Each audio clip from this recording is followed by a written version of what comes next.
tell me you saw that classic game last night. That was the best. I'm not gonna lie, man, I didn't. What? Oh, because it started at 10? Because it was a 1-0 overtime game, Steve. Oh, come on, what's the difference? We got high-scoring games now, we had low-scoring games back then. It's all still hockey. What's the difference? A cup of Earl Grey tea or 6 Red Bulls? They're both drinks. Hi, kids. Victorious puppies! This team is ruining my life. Why do I watch hockey? Stress relief! We can, and we will. The boys have joined us. Boys, come here. Rah, rah, rah. Victory puppies to my very good boys. They were actually whining outside the door. When I'm in here, they expect treats. So it's not like the Leafs win all the time. They don't win all the time. So, based on the viewership for the last video, it's a tough ask to get people to care about a classic game. So we're not going to spend too much time on a 1-goal overtime game from 19 years ago. But I do want to talk about it a bit. Leafs and Sens, round 1, game 1 from the 2001 Stanley Cup playoffs, and then I'll be answering your questions. Some important ones too. Oh, I almost forgot, out of practice. Leafs win 1-0 in overtime over the Ottawa Senators in game 1 of round 1. Matt Sundin scoring the lone overtime winner April 13th, 2001. It will be 19 years ago tomorrow. That beautiful ping can almost drink. That's right, tomorrow the parents of that ping are gonna be like, all right, you can finally have your first drink. And that ping is gonna be like, yeah, first. How was it? Oh, weird taste that I've never had before. So let's talk about this game. Sportsnet aired it last night, late last night, an old 2001 overtime game between the Leafs and Sens. I think this was already like the 3rd Battle of Ontario, or at least 2nd. And it was a particularly weird one. It was like a hopeless feeling, and I remember having this feeling as a fan. I remember reading the sports section of a newspaper, like actual paper, and they showed a picture of Curtis Joseph next to a picture of Patrick Lalime, and I'm like, that's it, isn't it? Isn't that the whole series? During the 2000 and 2001 season, the Ottawa Senators kicked the Leafs up and down the standings. The Ottawa Senators finished 2nd in the entire Eastern Conference, although the first place team, the New Jersey Devils, had the exact same amount of wins as them, with 48. The Devils with 111 points, the Sens with 109. They were good. The Toronto Maple Leafs, on the other hand, finished with 90 points, 7th in the Eastern Conference. They were 6 points back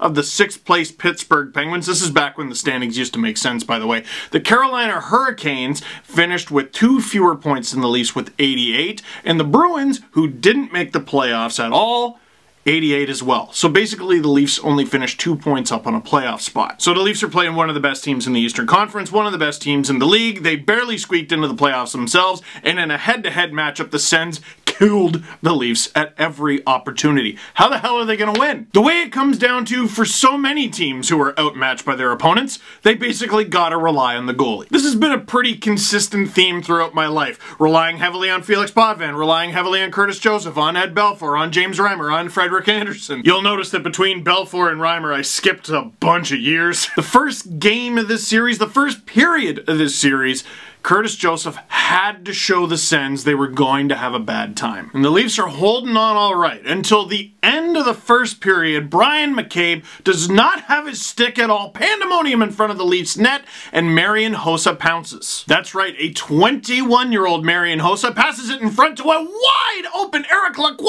He whacks it, Joseph stops it. And imagine how the Leafs are feeling heading into first intermission. Playing against the 2001 Ottawa Senators, but with Curtis Joseph in net, I gotta imagine is like what shark watching is like. You know, those complete nuts who get into scuba gear and then they're in like a complete steel cage and the shark is just like, and the scuba diver's in the cage like, wow, click. Basically, Curtis Joseph was a steel cage. Second period, he robbed Sean McEachran on the wraparound, which was a thing that you frequently tried in 2001. And if you're like, Marian Hossa, I know, that was interesting. Sean McEachran, I've never heard of that person. Put some respect on his name. His final season was 2001 2005-2006, right when scoring exploded, and it's a shame he was at the end of his career because he was an offensive monster during an era where no one scored. He began his career in 1991-92 when everybody scored, but then the valve quickly shut. But over his NHL career, he played 911 games, put up 256 goals,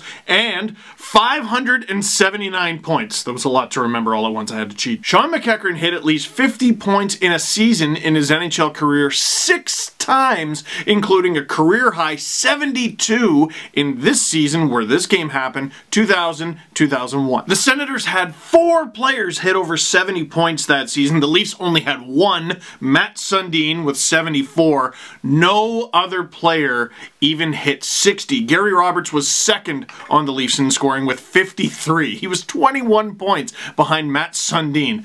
No Leaf hit 30 goals. Yes, there is very much a reason why they call it the dead puck era. Third period, again, the Sens probably with the best chance, and you can find all these highlights on the Leafs Twitter, by the way. Sammy Salo flying a puck on from the point. A relatively harmless shot, but it gives Curtis Joseph some trouble. There's a rebound in front, and Cujo can't seem to find the thing, but Daniel Alfredson can. Grabs the puck on his stick, shoots, and Curtis Joseph just figures out where the puck is in time and just gets himself set in time to make a huge save with less than a minute to go in regulation. This game is heading to overtime. I'm not allowed to show clips. They don't belong to me. I'm probably not allowed to put the sound either, but I have to for this one. I have to. The ping heard round Ontario. When do you see a forward do this? Matt Sundin, a center, coming in, stopping just over the blue line, doing a fake slapper, and then BAM! A forward with a bar and end clapper just inside the blue line at even strength in overtime. Are you joking? Like, this is the hockey that I grew up on, and I watch, like, 80s hockey and 70s, and I go, oh, that's ridiculous. Look at him. The goalie's equipment doesn't even look like it fits him. You know what Ken Reed told me recently that I didn't even know? Part of the reason goalies didn't do the butterfly, like way back in the day, is because the water on the ice would soak into their equipment and get waterlogged. Like all those conversations about if Alex Ovechkin played back in the day, but like if Alex Ovechkin played back in the day. But is 2001 really that different? Oh, I know the goalies were way better and the equipment was huge and not soaking with water, but it's different. Back then we look at that and we go, Matt Sundin, what an absolutely beautiful shot. And today we'd be like, what a brutal goalie. How do you allow a barn-in bomb from the point? What do you think this is, 2001? But Matt Sundin gets the game winner to give the Leafs a 1-0 victory in Game 1 and a 1-0 victory in their first round series. Patrick Lalime stopping 26 of 27 shots. Curtis Joseph, far busier, facing 9 more shots, stops all 36. Remember, I told you, the Sens had 4 players with over 70 points in this season, including Alexei Yashin, who had 88 points and 40 goals. There were only 13 goals in this series from both teams combined. Game 1 was 1-0 in overtime, obviously. Game 2 was a 3-0 Leafs win in Ottawa. Curtis Joseph stopping 37, Patrick Lalime only having to face 23 shots. Cujo was unbelievable. The series finally going to Toronto. This one goes to overtime, 3-2. Wow, a barn burner. And the fourth and deciding game, the Leafs win 3-1 in the Air Canada Centre. The Sens never scored a goal in Ottawa during the 2001 Battle of Ontario. Now, how much has hockey changed? There were 13 goals in this 4-game series. There were 14 goals in the Leafs' next generation game against the Carolina Hurricanes back in December that they won because they scored 3 goals in a minute. Actually, the Leafs have had a bunch of games with at least 13 goals in recent memory. There was that one against Carolina. There was the 7-6 overtime game against Chicago. There was that game against Philly where James Van Riemsdyk scored a hat trick, but Muzzin just arrived and they won 7. It was ridiculous. Watching the 2001 season after watching this past one makes you wonder how there was ever an era with more scoring, but there was. And now, because there were a few very important ones, questions. As a Leaf fan, has any goal since had a more satisfying auditory experience? Oh, that's tough. I mean, Bob Cole on the call, but the ping, it was absolutely beautiful. And it's funny because you watch older games and the crowds seem louder, and that was one where it was nervous silence almost throughout the building. Usually it's, you know, kind of hard to hear the bar over the roar of the crowd. Not in this one. But Sundin drilled that thing. But I'd say a close second is any goal where Bob Cole had to go, Thomas! Like, he was a great player, an underrated player, a gritty player, but Steve Thomas, like, owes Bob Cole money, I think. A good commentator can really add to your legacy, and man, who doesn't love Steve Thomas? Oh, are there Sens fans watch? Well, okay, fair. Who is your favorite player on the 2000-2001 team? There was so much promise for a few years there. I mean, it's gotta be Cujo, right? It's gotta be Cujo. Gary Roberts was popular, 29 goals on the Leafs that year, led the team, but his lore, like, the fact that he's beloved in this city didn't really happen until the next season. Darcy Tucker was kind of new, Steve Thomas, neither of those guys hit 40 points. Matt Sundin always felt like underappreciated. There was the always underrated Yannick Perreault. Obviously Ty Domi punching people. But fewer people helped the Leafs win games that they absolutely shouldn't have more than Curtis Joseph. And an important question from Ian Mendez. Yeah, I got a question for you. Does Sportsnet ever play any Sens playoff games with a positive outcome for Ottawa? Ian Mendez and I, by the way, are cool. No, we're cool. Here's the thing. They should. Yeah, absolutely. You're not going to get any disagreement from me. I know what I'm wearing, but like, you're not going to get a disagreement from me. I can't give away too much, obviously, but we have talked about adding in other games, obviously, because I don't know, it sounds like we're going to be here a while. And Ottawa has had incredible runs in recent years. There was obviously the 2007 one where they went to the Stanley Cup final. I don't know if we even need to go back that far. The 2017 run, I think the Sens-Pittsburgh Game 7 game might have been up already. Obviously that wasn't a good outcome for the Sens, but half of the games in the Boston series went to overtime. That was a great series, and an Ontario team beating the Bruins, in part because they had Clark MacArthur because the Leafs let him walk for nothing. Turris as an OT hero. Pajot's 4-goal game. And you know what I want to see, and they didn't have a ton of playoff luck here, but I want to see games from the Hamburglar run, man. That was the closest I've ever come to cheering for the Sens in my life. And it's not just the Sens, obviously. I know they've shown some Battle of Alberta. A game that I threw out there was, what about Patrick Laine's 5-goal game in Finland? I think that was against Florida. No one watched it. It was in Europe. Doesn't even need to be a Canadian team in there. Sidney Crosby is always gold. And one where he lost, actually, was the 2012 series between the Pens and the Flyers, I think should be shown. A playoffs the Leafs weren't even in. The 2011 ones were insane. I think you could show several different aspects of that.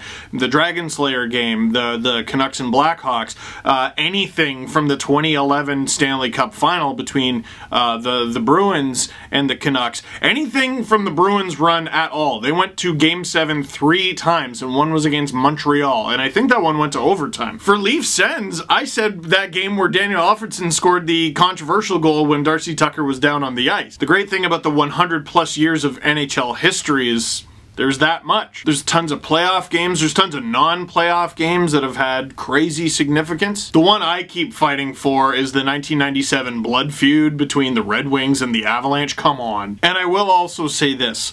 I got to do a watch party, I hope you saw it, where we got to stream an old Leaf playoff game. I think that was 2002 against the Sens. And I was on there with Dave Amber and Carolyn Cameron and Faisal Kamisa, and just the amount of guests we had, the amount of work that all the production staff, all the behind the scenes folks put into this thing in the middle of a pandemic, almost all of them working from home. I think all of them working from home. The amount of stuff they're able to pull off.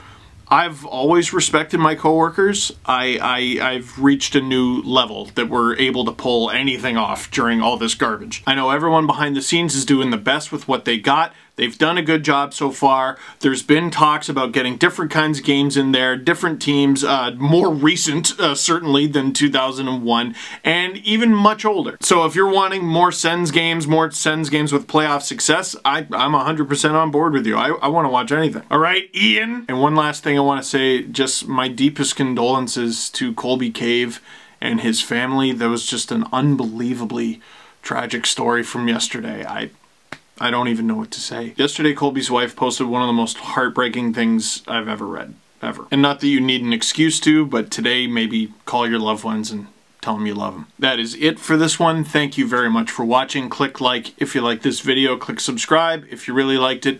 Tell all your friends, or rather call all your friends, because why not?